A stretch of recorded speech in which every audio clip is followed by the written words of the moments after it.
I am Professor Augustine A. Thomas. This is a peculiar type of presentation of Shakespeare's drama The Tempest. This is the sixth in the series. Earlier, similar presentations were done on King Lear, Othello, Hamlet, Macbeth, and Antony and Cleopatra. I am delighted to note that my receptive listeners have appreciated this, and they are encouraging me to proceed further in this direction. I have made these presentations for Saphalam 55 plus Pala.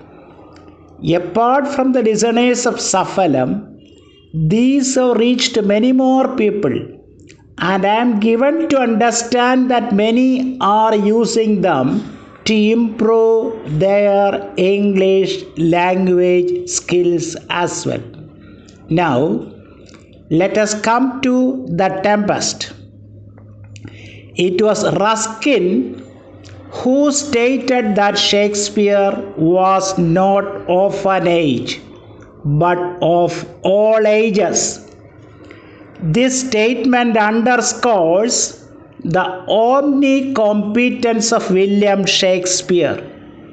With a total output of 37 dramas, 3 long poems, and 154 sonnets, Shakespeare has dominated the world literary scenario for over the last 4 centuries. The critic Edward Dowden has classified Shakespeare's dramatic career into 4 segments. Though the division seems to be a bit proletarian, it carries a big point, and hence it is worthy of consideration. The 4 divisions are like this. 1. Shakespeare in the workshop. 2. Shakespeare in the world. 3. Shakespeare out of the depths. 4. Shakespeare on the heights. His early comedies, which have a trial and error nature, come in the first category. When it comes to the second division, Shakespeare had mastered the art of histrionics and the craft of playwriting. This period includes his festive comedies like As You Like It, Twelfth Night, Much Ado About Nothing, etc. The third is a crucial period, that is out of the depths. Maybe the most conspicuous one.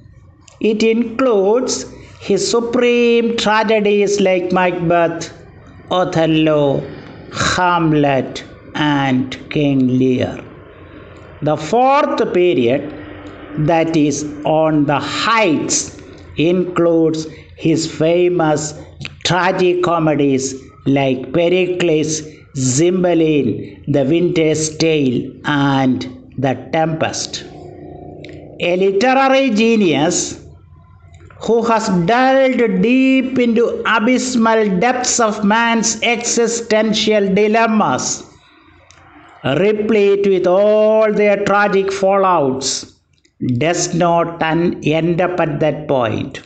Instead, there happens an elevation or ascent, an uprise into serene and sublime levels, into tranquil and solemn facets of human life. This sobriety and transcendental calmness reach their culmination in Shakespeare's last play, that is, The Tempest. It is taken as Shakespeare's farewell to the theatre. After writing this concluding drama, It is said that Shakespeare left London and returned to the idyllic simplicity of his native village, Stratford upon Avon. It is also said that he spent the rest of his life there till he died in 1616. There is a reputed statement that Shakespeare has only heroines and no heroes. This is not to underrate the masterly characters like Macbeth, Othello, Hamlet, King Lear, Julius Caesar, or Mark Antony. But when all is said and done, what man in general wishes for in his inmost heart is a sense of settlement and a romantic and loveful atmosphere and unsophisticated restfulness. All these can be supplied more by women than by men. And that is the engaging sweetness which only ladies can provide. More than man, woman possesses a unique healing power. She is capable of curing wounds and sores, however severe they are. They can very easily take us to Arcadian habitats, like the Forest of Arden in As You Like It, or Illyria in Twelfth Night. One can look at Shakespeare's women characters only with a sense of awe and even veneration. Rosalind, Celia, Viola, Beatrice, Portia, Hermia, Juliet, Perdita, Hermione, Imogen, and Miranda. They all prompt us to lead a more composed life on this beautiful earth. As regards Shakespeare's tragedies, the critic A.C. Bradley observes that the most confirmed of cynics ceases to be a cynic while he reads these plays. A cynic is one whose eye is bent only on the dark and vicious side of life. If even such a cynic can change himself by reading such tragedies, it is because of its cathartic or purging effect. By reading Shakespeare's final dramas, that is to say, his romances, including The Tempest, one can rise to ethereal heights. And he can imbibe rest and solace there. So regenerative and therapeutic are these plays. The whole theme of The Tempest can be stated to be present in these famous lines. We are such stuff as dreams are made on, and our little life is rounded with a sleep. Is this not a statement which is imaginative and fanciful at one level and highly philosophical at another level? Does it not contain some sort of accountancy or even mathematics? And that is what is called the Shakespeare magic. So let us come to the drama proper. Prospero is the Duke of Milan, or he was. Most of the time he was with his books. Of late, he learned magic and got immersed in its practices. Making capital out of this opportunity, his brother Antonio usurped his kingdom very craftily. Prospero, along with his barely 3-year-old daughter Miranda, was put on board an old and rotten ship. It is said that the ship was so ramshackle that even the very rats had instinctively left it. Then the ship, without any crew, was set sail. It drifted and drifted and somehow reached a shore, an uninhabited island. Prospero came across a cave in that desolate place and made it his dwelling place.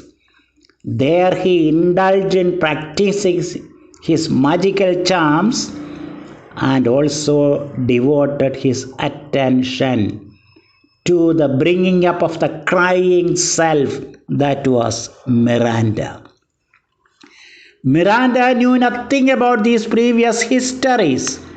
Many times she had asked her father about it, but Prospero was always postponing the narration of it. In the opening scene, we see a big storm blowing. The noise of thunder and lightning is heard. A ship that was returning from Tunis to Naples is being wrecked. The ship had on board important persons like Alonso, King of Naples, Sebastian, his brother, Antonio, Prospero's brother, who is now the usurping Duke of Milan, Ferdinand, son to the King of Naples, Gonzalo, an honest old counselor, and a host of others. They had all gone to Tunis to attend the marriage of Claribel, Alonso's daughter, to the Prince of Tunis. During the return journey, by the time they reached Prospero's present island, the tempest erupted and the voyagers are scattered in different parts of the island. No casualties happened. Everyone is safe, but each one thinks that the others are dead and gone. They are all now sad and sullen.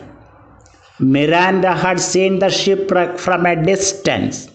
Standing by the side of Prospero, she speaks to him thus: "If by your art, my dearest father, you have put the wild waters in this roar, allay them. Oh, I have suffered with those that I saw suffer. A brave vessel who had no doubt some noble creatures in her, dashed all to pieces. Oh, the cry did knock against my very heart. Poor souls, they perished. Had I been any god of power, I would have sunk the sea within the earth." One big characteristic of Shakespeare's later plays is its exquisite poetry. Language at its best, couched in fascinating images, similes and metaphors. And this will definitely enchant and capture the head and heart of anyone who is interested in the fineness of literature. Now Prospero explains to the innocent Miranda that this hurricane and the shipwreck were all created by him by using his magic with an exact plan. Also that this tempest is providential only. Providence is that which provides for or cares about all segments of people in the execution of justice. Let us recall the consoling words spoken by Hamlet. Even at the apex of tragic suffering, there is a special providence in the fall of a sparrow.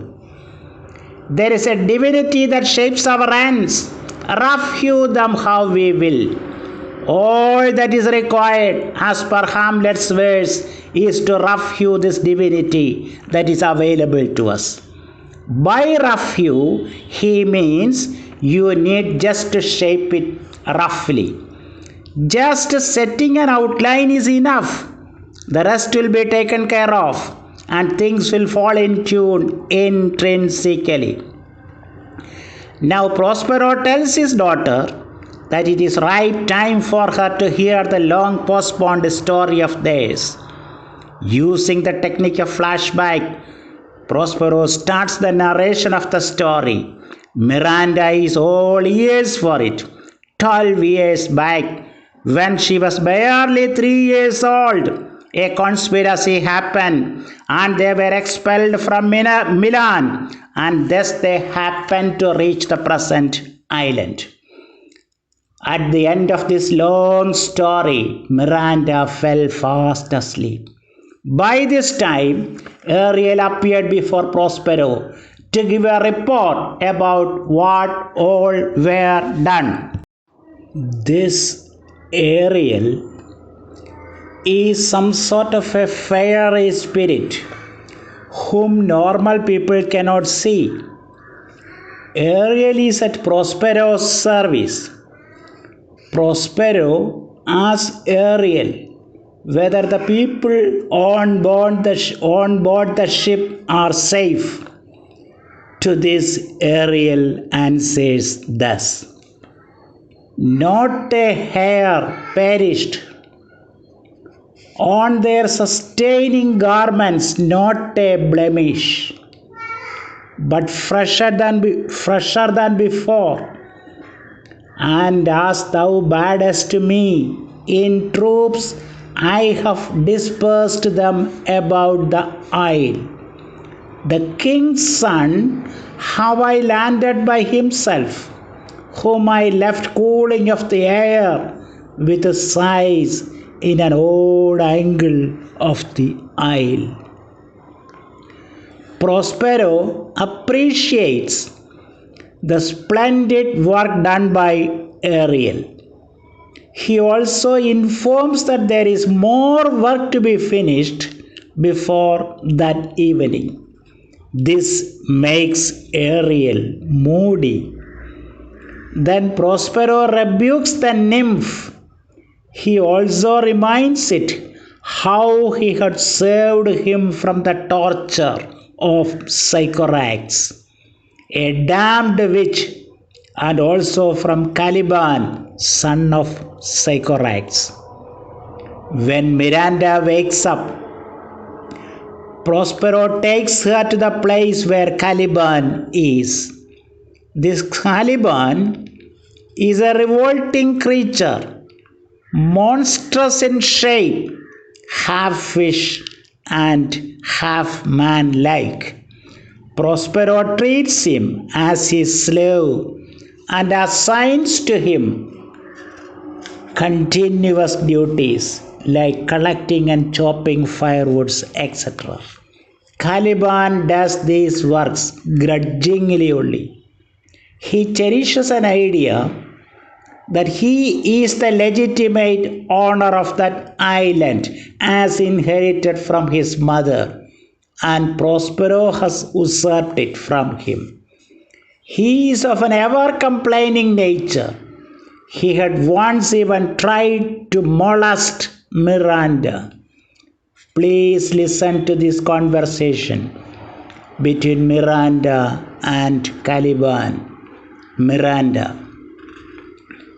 "Aboard, slave, which any print of goodness will not take, being capable of all ill.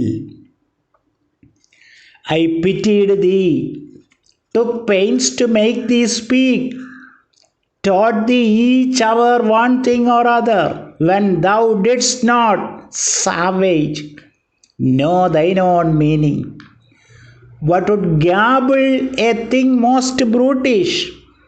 I endowed thy purposes with words that made them known, but thy vile race, Though thou didst learn, had that in it which good natures could not abide to be with. Therefore wast thou deservedly confined into this rock, who hadst deserved more than a prison. Caliban, you taught me language, and my profit on it is I know how to curse. The red plague rid you for learning me your language. Nature versus nurture is a major theme in this drama. It is a fact that it is very difficult to improve upon one's fundamental nature. Nurture or coaching or pruning or education is in many cases incapable of correcting one's basic character. If we look around into our own society, we can see lots of such human beings. Those who had dedicatedly worked to bring about some change in such people ultimately had ended up in despair and frustration. Prospero is often identified as some sort of a schoolmaster. He goes on giving more and more impositions and punishments to Caliban. And the more Caliban is punished, the more revengeful he becomes. Now we see Ariel re-entering with Ferdinand, King Alonso's young and handsome son, following him. Ariel is singing a song, and Ferdinand remains enchanted. He cannot believe his ears. Though he hears the song, he is not able to see anyone around because Ariel is invisible. Here Ferdinand bursts out into some sort of a soliloquy. It is thus: where should this music be? In the air or the earth? It sounds no more, and sure it waits upon some god of the island, sitting on a bank, weeping again the king my father's wrack. This music crept by me upon the waters, allaying both their fury and my passion. With its sweet air, thence I have followed it, or it hath drawn me rather, but it is gone. No, it begins again. Ariel sings another song. Full fathom 5 thy father lies. Of his bones are coral made. Those are pearls that were his eyes. Nothing of him that doth fade, but doth suffer a sea change into something rich and strange. Sea nymphs hourly ring his knell, burden, ding dong. Hark! Now I hear them, ding dong bell.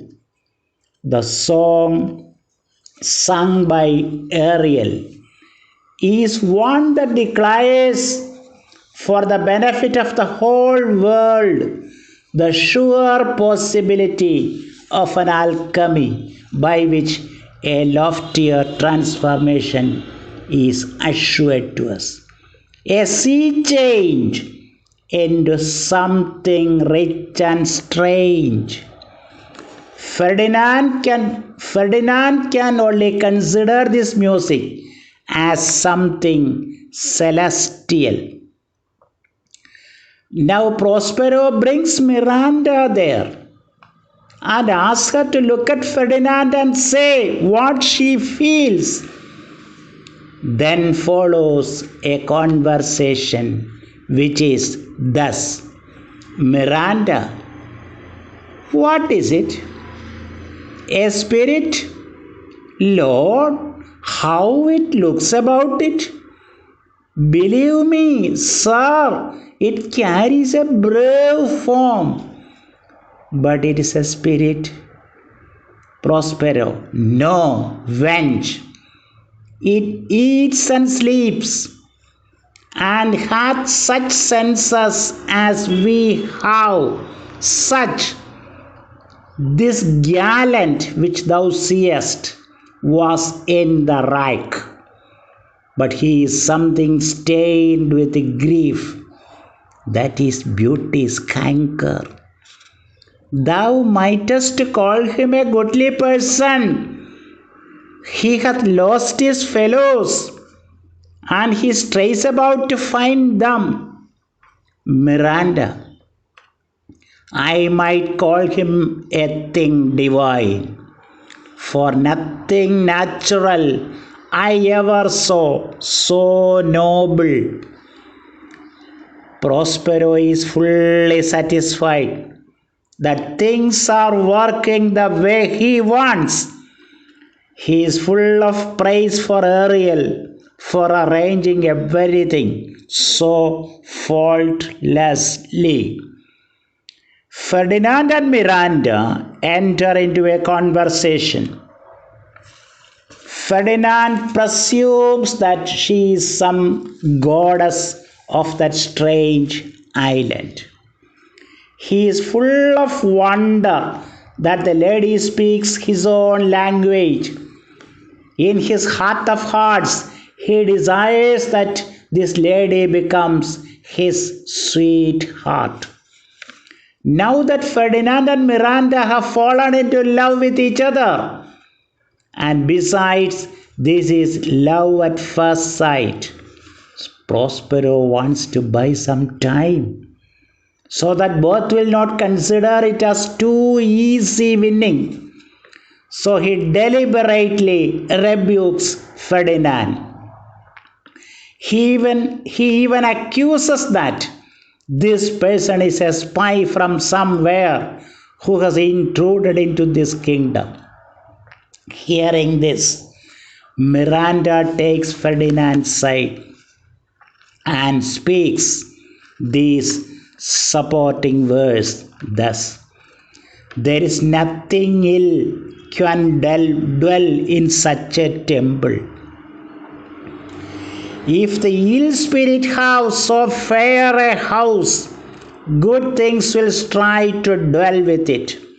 Thereon Prospero grows stricter, calling Ferdinand a traitor. He proceeds to imprison him. Smelling danger, Ferdinand draws his sword, but he is charmed by Prospero from moving.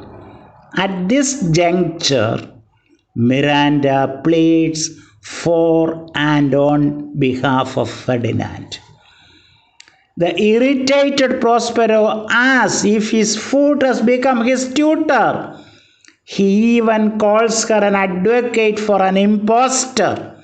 Eventually, Ferdinand condescends to accept the punishment for the sake of the lady he has fallen in love with. Remember the dictum you find in Shakespeare's play, A Midsummer Night's Dream. The course of true love did never run smooth.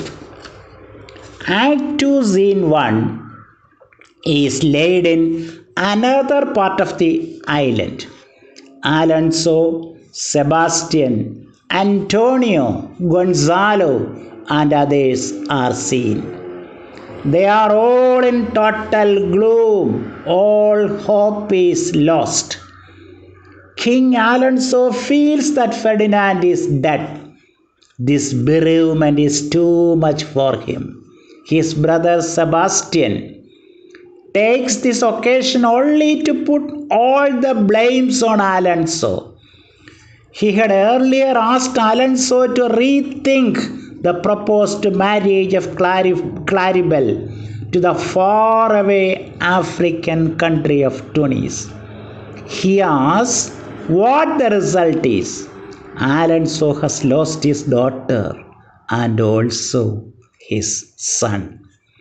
Intervening in this wounding type of conversation, the good old counselor Gonzalo speaks thus: "My Lord Sebastian, the truth you speak doth lack some gentleness, and time to speak it in.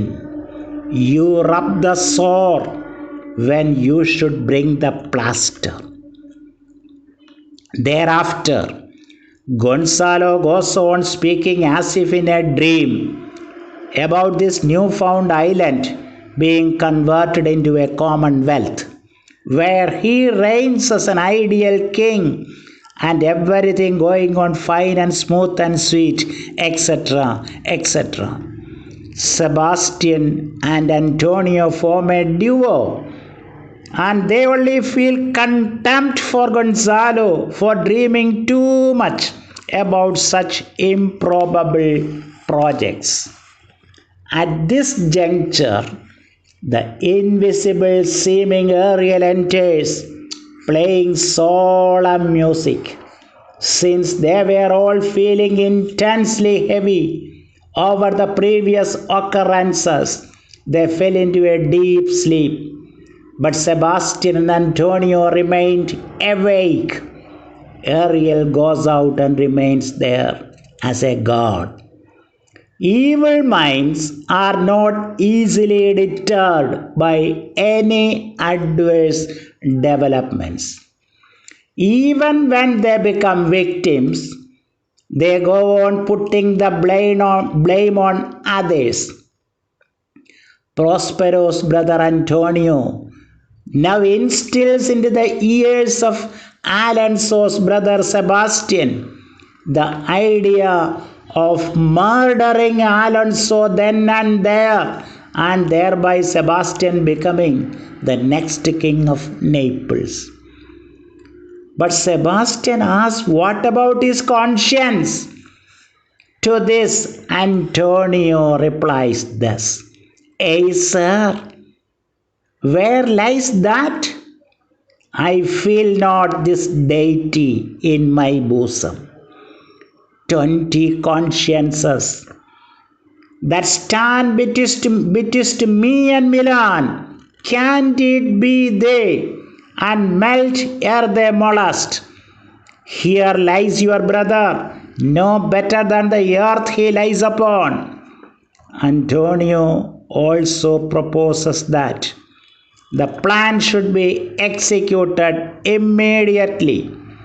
Antonio and Sebastian will together approach the sleeping Alonso and Gonzalo and kill them instantly. Why they should murder Gonzalo also? Because he is Sir Prudence, always catechizing and speaking good things only, which they cannot stomach at all.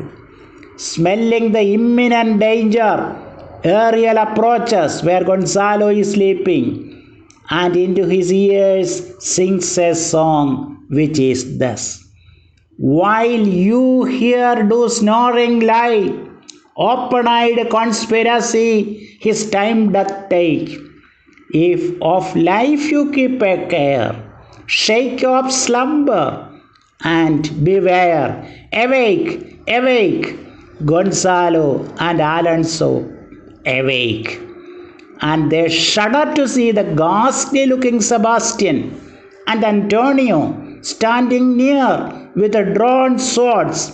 On questioning, they explained that they heard some unnatural sound from that area, and hence they came only to guard them. Ariel goes back to report the matter to his master. In Act 2, Scene 2, we see Caliban doing the work of carrying firewood. He goes on heaping curses on Prospero, Caliban, along with Trinculo the jester and Stefano the butler, is used by Shakespeare to form a subplot which runs parallel to the main plot. This subplot provides us with plenty of material for laughter. This Trinculo and Stefano were part of the shipwrecked team. While going on hesitantly doing his assigned labor, Caliban sees a strange person roaming around. It was Trinculo. Caliban fears that it is a spirit sent by Prospero to torment him further, and so he falls flat and lies there as if motionless. Seeing this figure, Trinculo vents out his emotions thus: "What have we here? A man or a fish? Dead or alive? A fish. He smells like a fish. A strange fish.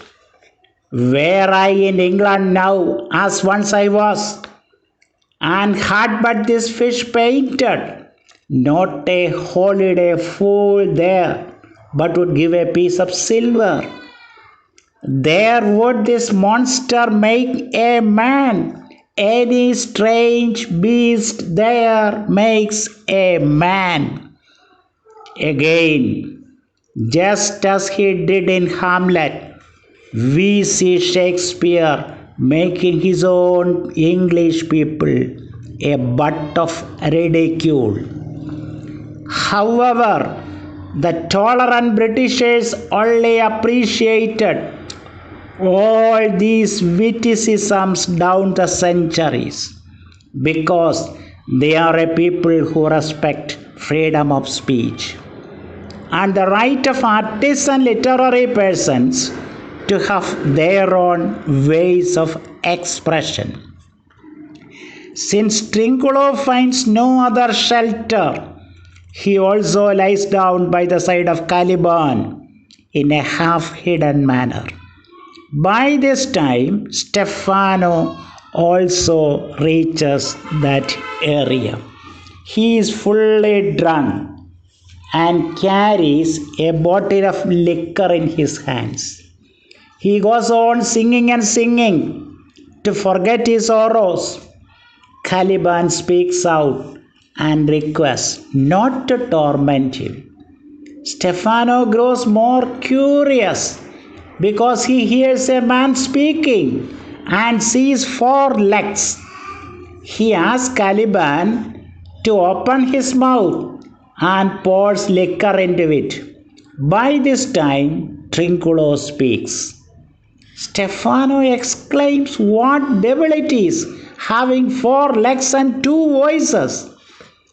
Trinculo distinguishes this person as Stefano and calls him by his name.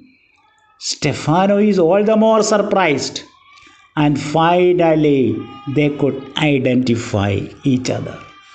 Each one had thought that the other had died in the shipwreck. Caliban is all wonder. He has liked the liquor so much that he swears to be Stefano's subject hereafter. He believes that they are people who have dropped down from the heavens. He says that he will show him every fertile inch of the island and will kiss his foot. Stefano assumes that his king and all his company being drowned, they will inherit this place. In Act 3, Scene 1, we see Ferdinand bearing a huge log. Miranda arrives at the scene. Prospero stands behind without being seen and observes their conversation. In his mind, Prospero states thus: "Fair encounter, of two most rare affections. Heavens rain grace on that which breeds between them. Miranda is full of pity for Ferdinand for undergoing such a punishment. She even offers to share his work. Ferdinand calls her his mistress. Miranda goes a step farther and calls him her husband. In Act 3, Scene 3, we see Alonso, Sebastian, Antonio, Gonzalo, and others. They express their utter hopelessness and disillusionment. All are weary and extremely hungry. No food is available. Prospero is seen on the top, observing all of them. Enter several strange shapes, bringing in a banquet. And they dance about it with the gentle actions of salutations, inviting them to eat. Solemn music is heard from the background. About all these, Sebastian comments thus: a living drollery. Now I will believe that there are unicorns, that in Arabia there is one tree, the phoenix's throne, one phoenix at this hour reigning there. They all prepare for eating. At this moment, thunder and lightning happen. Enter Ariel like a harpy, claps his wings upon the table, and with a quaint device the banquet vanishes. Then Ariel assertively speaks some thrusting words. They are thus: you are three men of sin, whom destiny that hath to instrument this lower world, and what is in it, the never surfeited sea, hath caused to belch upon you, and on this island, where man doth not inhabit, you among men being most unfit to live, I have made you mad. Alonso, Sebastian, etc. draw their swords, but Ariel continues: you fools! I and my fellows are ministers of fate. You three from Milan did supplant good Prospero, exposed unto the sea, which hath requited him and his innocent child, for which foul deed the powers delaying, not forgetting, have incensed the seas and shores, yea, all the creatures against your peace. Thee of thy son Alonso they have bereft, and do pronounce by me lingering perdition shall attend you and your ways. Ariel vanishes in thunder. Then to soft music enter the shapes again, and dance with mocks and mows, and carry out the table. Alonso remains as if struck by thunder. To Gonzalo he speaks out thus: oh, it is monstrous, monstrous. Methought the billows spoke and told me of it. The winds did sing it to me, and the thunder, the deep and dreadful organ pipe, pronounced the name of Prospero. It did bars my trespass. Therefore my son in the ooze is bedded, and I will seek him deeper than ever plummet sounded, and with him there lie murdered. Yes, the powers delaying, not forgetting, will surely work out the nemesis in the case of any wrongdoer is the fundamental rule of this universe. The inexorable law of karma, of cause and effect, of crime and punishment has to operate for the establishment of equitable justice. Thus, nemesis or retributive justice becomes the cardinal theme of the play, The Tempest. Act 4, Scene 1 is full of festivity. We see Prospero, Ferdinand and Miranda together. The all too pleased father entrusts his precious daughter into the hands of the worthy Ferdinand. To add sufficient charm to the celebrative occasion, Prospero, by using his magic, arranges for a mask to be shown before them. In the background of soft music, pastoral characters like Iris, Ceres, Juno, and other nymphs present a dancing show, invoking all blessings for the new couple. By the time the mask ended, all of a sudden Prospero becomes highly alert because he is forced to take some steps against Caliban and his confederates, who have been plotting against him.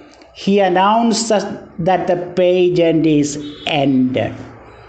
Both Ferdinand and Miranda stand embarrassed. Addressing them, Prospero speaks the following verse, which can only be termed as the paragon of beauty in the world of poetry. They are thus: "You do look, my son, in a moved sort, as if you were dismayed. Be cheerful, sir. Our revels now are ended.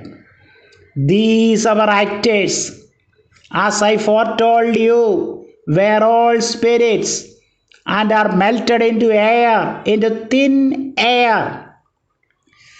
And like the baseless fabric of this vision, the cloud-capped towers, the gorgeous palaces, the solemn temples, the great globe itself, yea, all which inherit shall dissolve. And like this insubstantial pageant faded, leave not a wreck behind. We are such stuff as dreams are made on, and our little life is rounded with a sleep."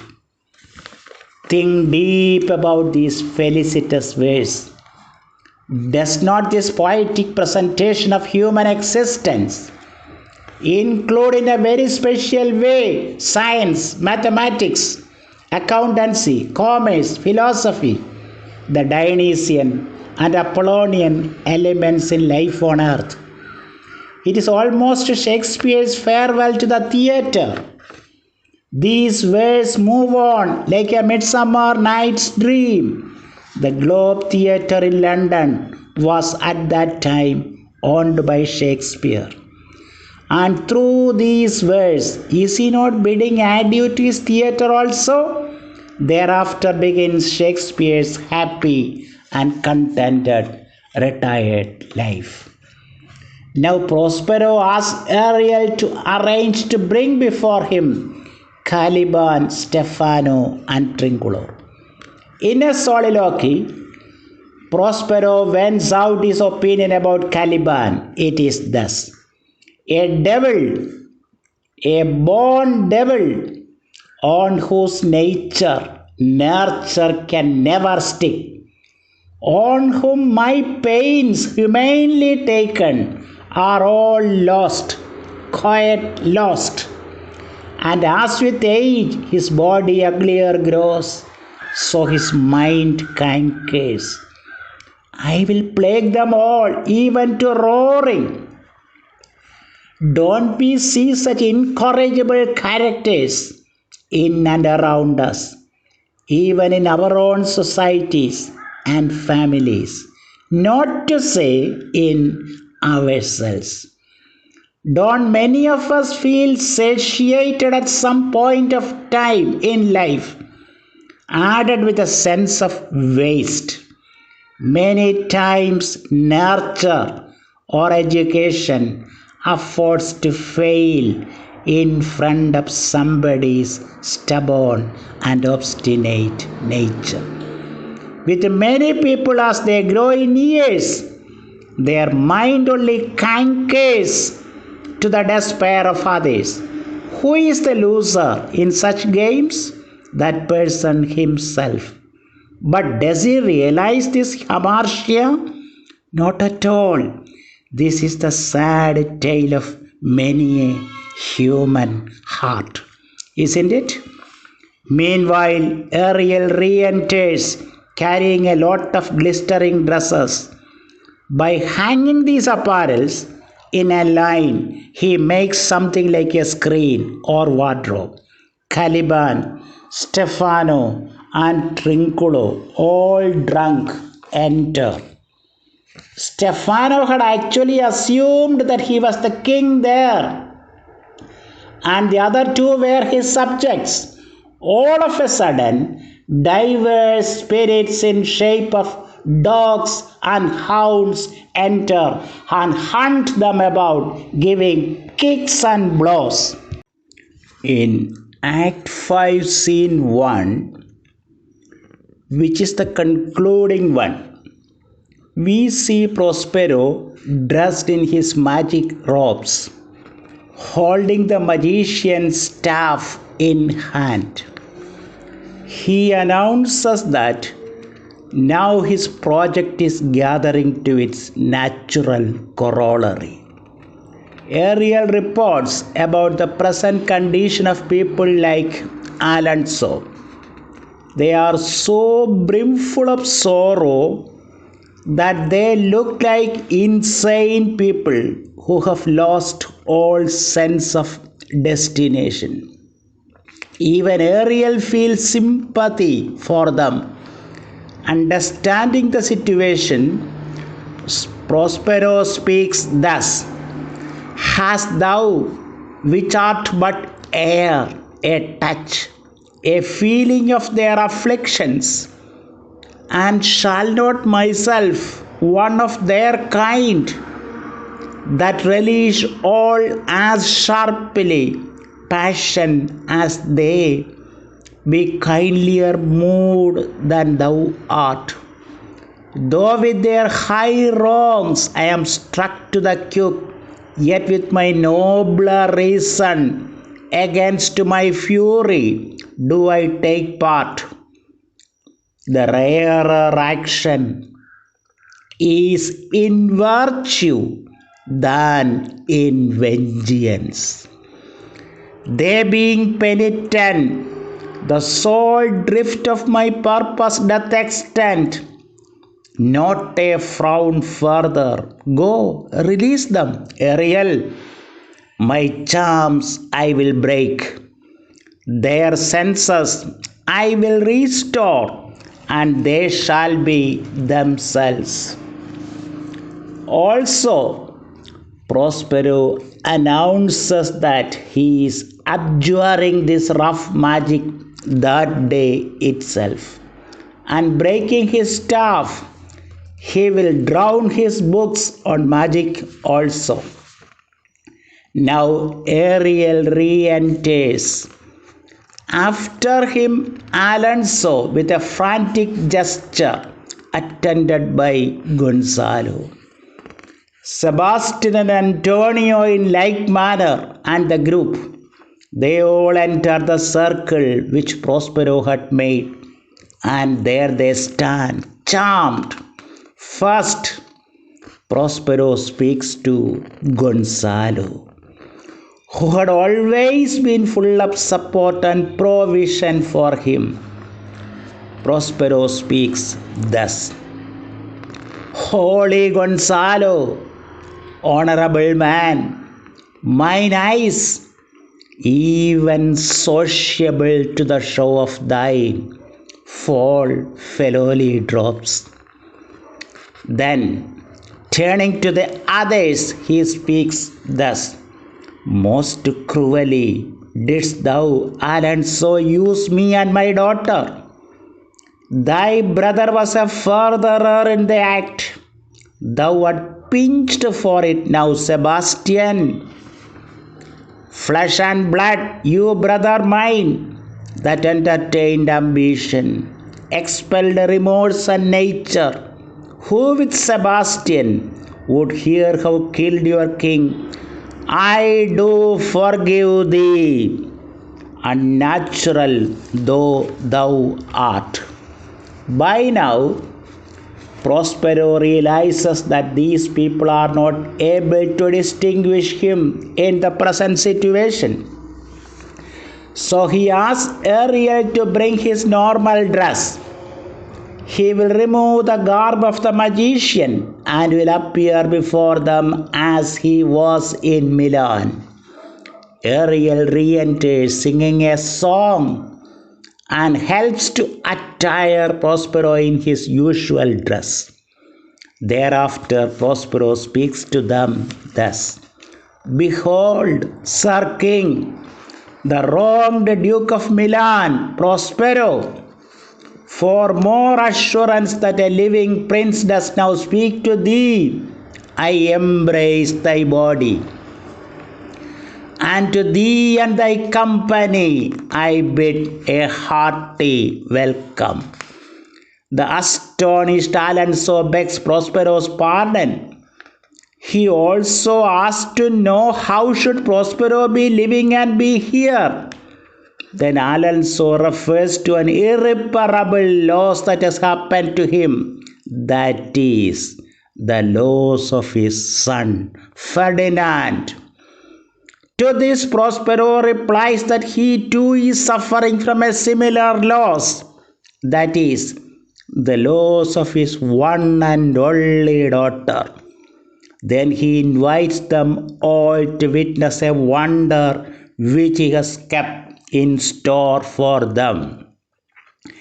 The entrance of the cell then opens, and they see Ferdinand and Miranda playing at chess. Looking at them, Ferdinand rises and kneels to Alonso, and Alonso speaks to him thus: "Now, all the blessings of a glad father compass thee about. Arise, and say how thou camest here." Seeing all this, instinctively Miranda speaks some wondrous words.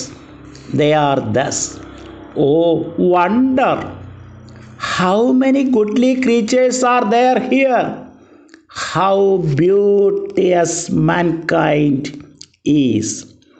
Oh, brave new world that has such people in it." Brave in this context, and many times in Shakespeare, means beautiful or magnificent. Miranda is dazzled by witnessing the existence of a brave new world. Her exclamations are charged with the highest of dramatic irony.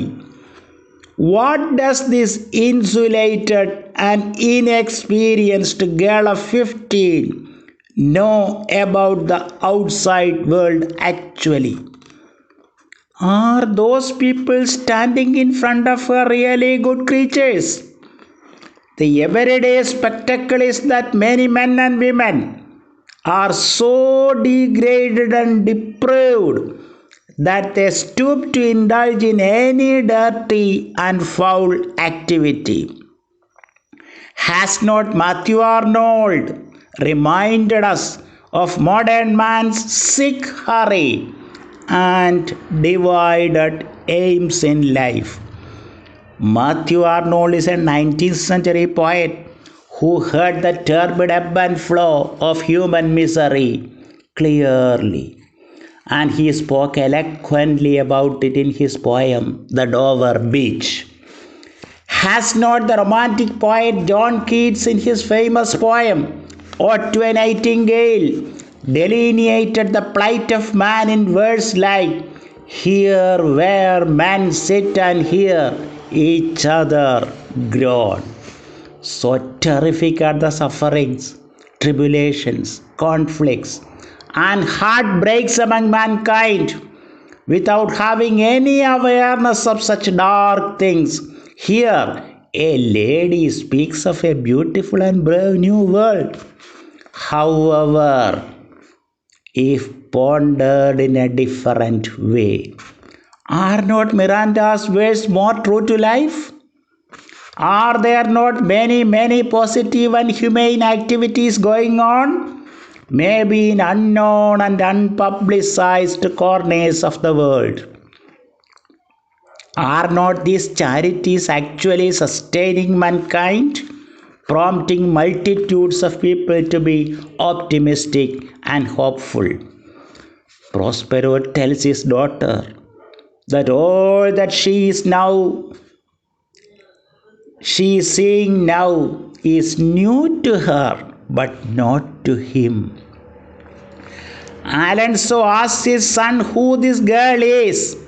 To this Ferdinand answers thus, "She is daughter to this famous Duke of Milan, of whom so often I have heard renown, but never saw before, of whom I have received a second life and second father.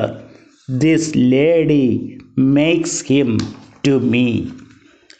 Alonso declares that Ferdinand is hers. He is in a mood even to ask the forgiveness of the newfound lady.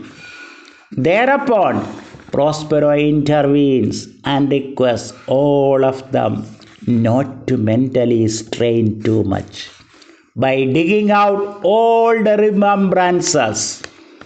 The overwhelmed Gonzalo then speaks out thus, "I have inly wept, or should have spoke ere this. Look down, you gods, and on this couple drop a blessed crown.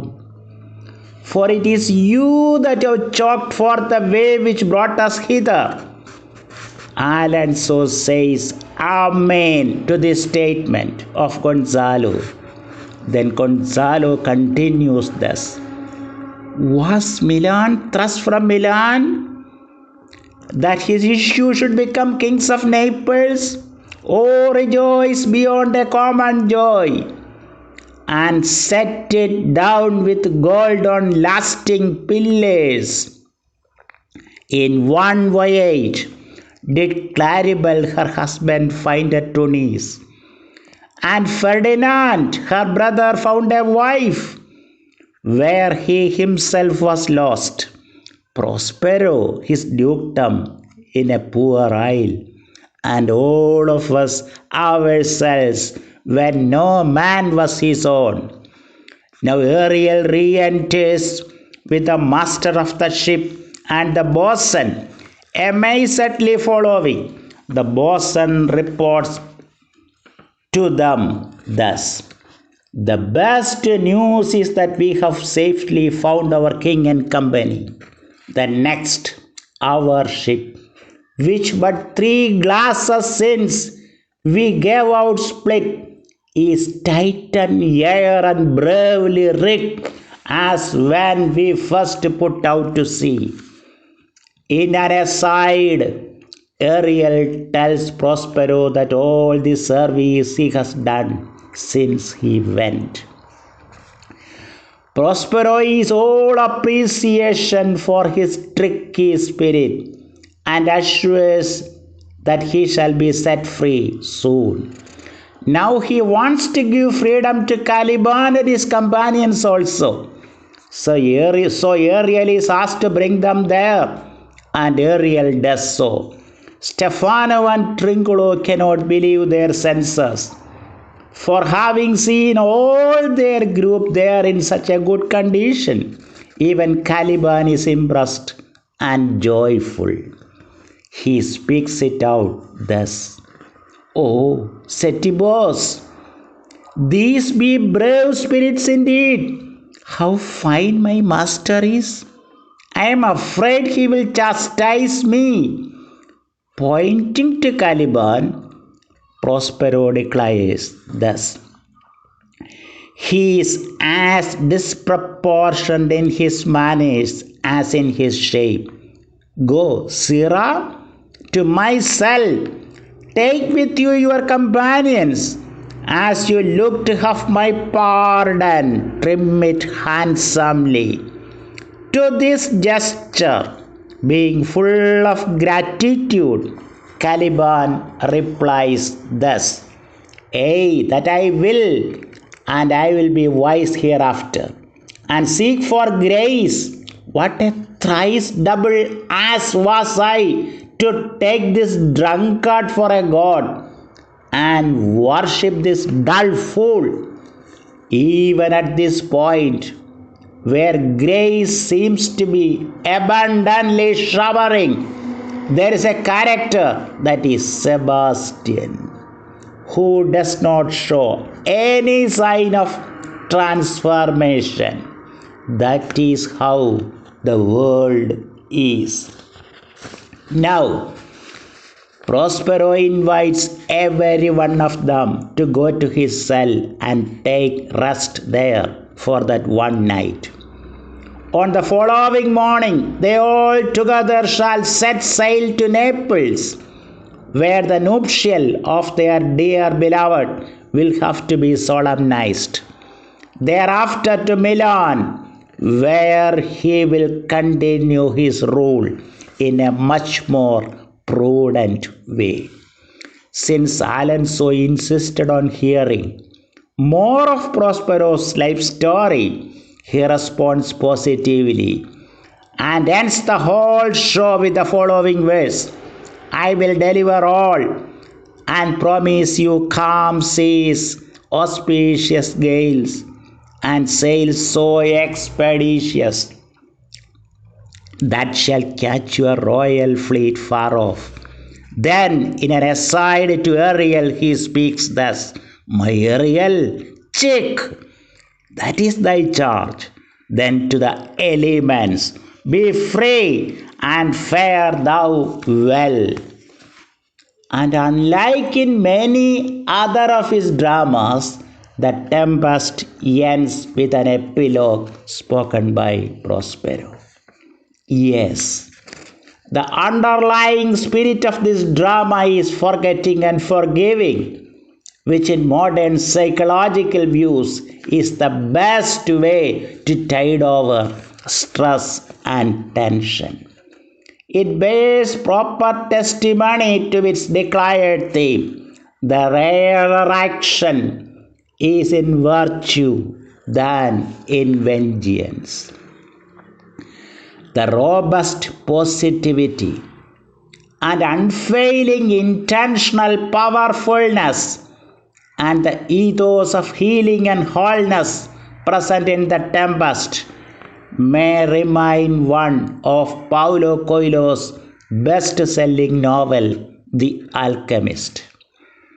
The Alchemist motivates us as regards the key to success in life and career.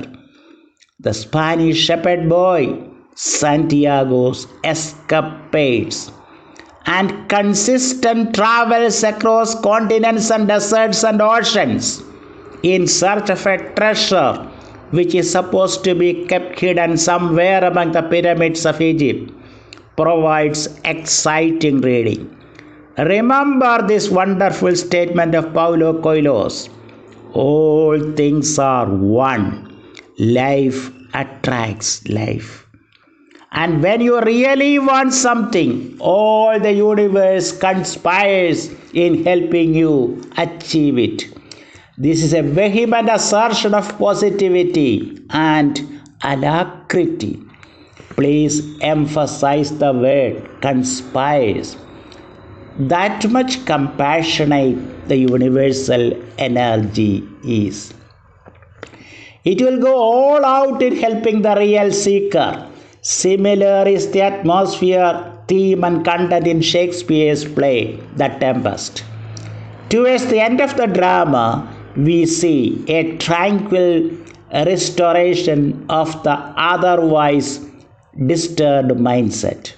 The tempest actually turns out to be the opposite of the tempest. That is to say, absolute serenity of mind is ensured. Calm of mind, all passion spent, the audience can leave the theatre.